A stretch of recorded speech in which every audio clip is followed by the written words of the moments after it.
চলমান কারফিউ বেশ বিপাকে পড়েছে রংপুরের ক্ষুদ্র ব্যবসায়ীরা। টানা কয়েকদিন ঘর থেকে বের হতে না পারায় পরিবার চালাতে মূলধন খরচ করে ফেলেছেন অনেকেই। আবার কেউ কেউ ঝুঁকি নিয়ে বের হলেও ক্রেতার অভাবে বেচা বিক্রি না হওয়ায় ঋণগ্রস্ত হয়ে পড়েছেন।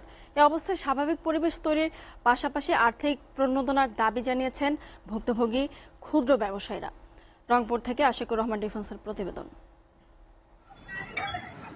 রংপুর মহানগরের সাতমাথা এলাকার বাসিন্দা লিয়াকত আলী। সড়কের পাশে চায়ের ছোট্ট দোকানটির উপর নির্ভরশীল পরিবারের 14 সদস্য।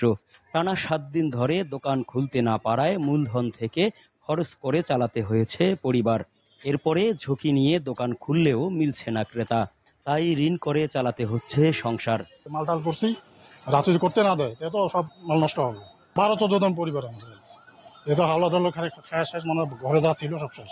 লিয়াকত আলীর মতো একই অবস্থা শহরের অন্যান্য ভ্রাম্যমাণ ও ক্ষুদ্র ব্যবসায়ীদের। দিন এনে দিন খাওয়া এই সকল ক্ষুদ্র ব্যবসায়ীরা চলমান কারফিউয়ে মূলধন খরচ করে পরিবার চালাতে গিয়ে অনেকেই নতুন করে ঋণগ্রস্ত হচ্ছেন। আমাদের ব্যবসাটাই হচ্ছে সন্ধ্যার পর ভাজা পোড়ার ব্যবসা।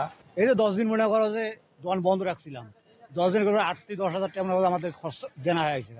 এ অবস্থায় জীবন জীবিকার চাকা সচল রাখতে কারফিউ প্রত্যাহার চান তারা। হোক, আমাদের সাধারণ জনগণের জন্য সুবিধা করা হোক, এভাবে আর চলা যাচ্ছে। কারফিউটা তুললে আমাদের জন্য খুব ভালো, মনে করেন আমরা ব্যবসা বাণিজ্য ঠিকভাবে করতে পারবো, মালটাল আসবে। এসব নিম্ন আয়ের মানুষদের বিশেষ সহায়তা দেওয়ার দাবি শ্রমিক অধিকার আন্দোলনের এই নেতার।